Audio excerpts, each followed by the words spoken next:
గుంటూరు జిల్లా కాంగ్రెస్ పార్టీ కార్యాలయంలో గురువారం భారత మాజీ ప్రధాని రాజీవ్ గాంధీ జయంతి వేడుకలు ఘనంగా జరిగాయి. కాంగ్రెస్ పార్టీ జిల్లా అధ్యక్షుడు ఎన్ఎం సుధీర్బాబు, మాజీ ఎమ్మెల్యే లింగంశెట్టి ఈశ్వరరావు, పార్టీ ఇతర విభాగాల నాయకులు పాల్గొని రాజీవ్ గాంధీ చిత్రపటానికి నివాళులర్పించిన అనంతరం మాట్లాడారు. భారతదేశంలో సాంకేతిక రంగం విప్లవానికి రాజీవ్ గాంధీ నాంది పలికారని గుర్తు చేశారు. సామాజిక న్యాయం, ఆర్థిక సమానత్వం కోసం ఆయన చేసిన కృషి మరువలేనిదని అన్నారు. బీజేపీ పాలనలో భారతదేశం అన్ని రంగాల్లోనూ దెబ్బతింటుందని ఆవేదన వ్యక్తం చేశారు. రాజీవ్ గాంధీ ఆశయాల సాధన కోసం తమ పార్టీ నిరంతరం కృషి చేస్తుందని చెప్పారు.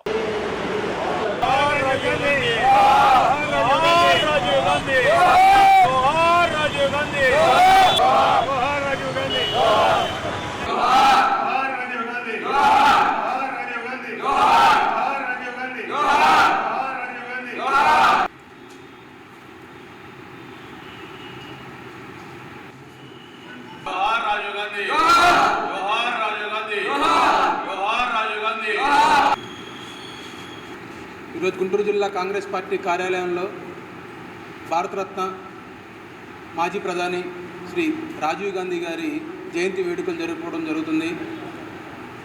ఇప్పుడున్నటువంటి యువత రాజీవ్ గాంధీ గారు ప్రధానమంత్రిగా ఉన్నప్పుడు ఈ దేశానికి, ఈ దేశంలో ఉన్నటువంటి ప్రతి ఒక్క పౌరుడికి ఏం చేశాడనేది ప్రతి ఒక్కళ్ళు తెలుసుకోవాల్సిన అవసరం, ప్రాముఖ్యత ఎంతైనా ఉంది. ఎందుకంటే ఆ రోజున ప్రధానమంత్రిగా ఉన్నటువంటి రాజీవ్ గాంధీ గారు ఈ దేశ ప్రజల కోసం, మహిళలు కానివ్వండి, యువత కానివ్వండి, ఎవరైతే ఇప్పుడు ఈ పంచాయతీల్లో ఉన్నటువంటి పంచాయతీ శాఖలో ఉన్నటువంటి ఎవరైతే ఉన్నారో వాళ్ళకు కూడా పంచాయతీరాజ్ శాఖని ఉధృతం చేయడంలో కానివ్వండి, వాళ్ళకి సంబంధించిన హక్కులు కానివ్వండి, ఆ పంచాయతీల్లో నివసించేటువంటి పౌరులు ఎవరైతే ఉన్నారో వాళ్ళకు కూడా హక్కులు కల్పించి వారి యొక్క అభివృద్ధికి సంబంధించి ఆ పంచాయతీరాజ్ శాఖలో ఎన్నో విప్లవాత్మకమైనటువంటి మార్పులు తీసుకొచ్చి ఇప్పుడు ఈ ప్రస్తుతం జరుగుతున్నటువంటి ఏదైతే మహిళలకు సంబంధించినటువంటి బిల్లు ఉందో ఆ బిల్లుకు సంబంధించిన విత్తనం ఆ రోజున రాజీవ్ గాంధీ గారే పెద్దపీట వేసి ఆ మహిళా బిల్లుని తీసుకొస్తే ఆ రోజునటువంటి నాయకులు లోక్సభలో దాన్ని ఆమోదం పొంది రాజ్యసభలో ఆమోదం పొందకపోవడం వల్ల ఆ రోజున అయిపోయిన తర్వాత పివి నరసింహారావు గారు వచ్చిన తర్వాత ఆ యొక్క రాజీవ్ గాంధీ గారు మొదలుపెట్టినటువంటి మహిళా బిల్లుకి సంబంధించి ఆ రోజున 33% రిజర్వేషన్ని పంచాయతీరాజ్ శాఖలు ఏదైతే లోకల్ బాడీ సెలక్షన్కి సంబంధించిందో దాన్ని కూడా తీసుకురావడం జరిగింది. అంటే ఏదైతే ఆ విత్తనం నాటారో అది రాజీవ్ గాంధీ గారు.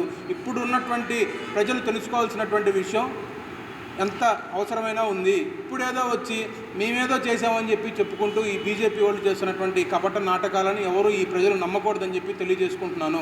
ఏదైతే దేశ యువత ఎక్కువ ఉన్నారని చెప్పి వారిని కూడా రాజకీయాలలో భాగస్వామ్యం కల్పించడానికి ఆ రోజున 21 సంవత్సరాలు ఉన్నటువంటి ఎన్నికల వయసును, ఓటర్ వయసును 18 సంవత్సరాలకు తీసుకొచ్చి ఎంతో ప్రాముఖ్యత కలిగినటువంటి రాజకీయాలలో యువత యొక్క ఆలోచన విధానాలను కూడా మనం ఇన్వాల్వ్ చేస్తే దేశ స్థితిగతులు మార్చడానికి బాగుంటుందని చెప్పి ఆ రోజున నిర్ణయం తీసుకొని ఆ ఎన్నికల వయసు 21 నుంచి 18 దాకా తీసుకోవడం జరిగింది.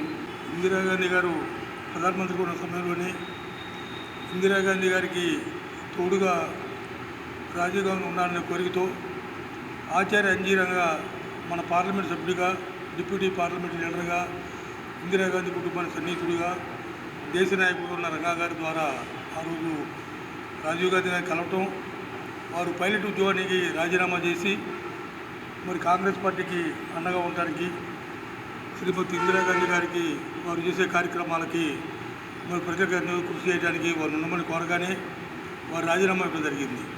అదేవిధంగా ఇక్కడ కాంగ్రెస్ సభ్యులు స్థల సేకరణ జిల్లా పరిషత్ సైట్ని మనం ఎక్వైర్ చేసుకొని ఈ సైట్ని మున్సిపాలిటీ పర్మిషన్ తీసుకొని దీని శంకుస్థాపన కార్యక్రమానికి కూడా రాజీవ్ గాంధీ గారు, సోనియా గాంధీ గారు వచ్చి శంకుస్థాపన చేయడం జరిగింది. తర్వాత కాలయాపన వల్ల మరి కాంగ్రెస్ ఆఫీస్ కట్టిన తర్వాత సోనియా గాంధీ గారు వచ్చి దీని ప్రారంభం, ప్రియాంక గాంధీ గారు, రాహుల్ గాంధీ గారు రావడం జరిగింది. అట్లా ఈ గుంటూరుకి, ఈ ఆఫీస్కి మరి ఇందిరాగాంధీ కుటుంబం, నెహ్రూ గారి కుటుంబం అనుబంధం ఉన్న విషయం మనందరికీ తెలిసిందే. ఆ విధంగా ఇందిరాగాంధీ గారు కూడా ఆ రోజుల్లో గుంటూరు వచ్చి మరీ నాకు బీపారు ఇవ్వడం జరిగింది. ఆ విధంగా సన్నిహిత సంబంధాలు ఉన్నాయి. యువతని రాజకీయాల్లో తీసుకురావాలని ఎవరో చేస్తారనే పరిస్థితి కాకుండా వారందరూ వారే స్వయశక్తితో ఎదగడానికి కావాల్సిన కార్యక్రమాన్ని 18 ఏళ్ళకే ఓటింగ్ హక్కిచ్చి సాంకేతిక రంగంలో ప్రపంచంలోనే విప్లవంగా మన దేశంలో ఐటీ రంగం కానీ, ఐటీ విద్య కానీ, అదేవిధంగా సెల్ ఫోన్స్ మరి ఎన్ని రావడం కానీ అనేక రకాల సాంకేతికంగా పెరిగింది భారతదేశాన్ని. ఇవాళ ప్రపంచ దేశాల్లో ఎక్కడికి వెళ్ళినా కూడా మన వాళ్ళు దాంట్లో ఉద్యోగ అవకాశాలు సంపాదించుకొని తద్వారా భారతీయ ఆర్థిక వ్యవస్థను కూడా పటిష్టం చేసింది రాజీవ్ గాంధీ గారిని మీ అందరికీ మనవి చేసుకుంటూ ఉన్నాను.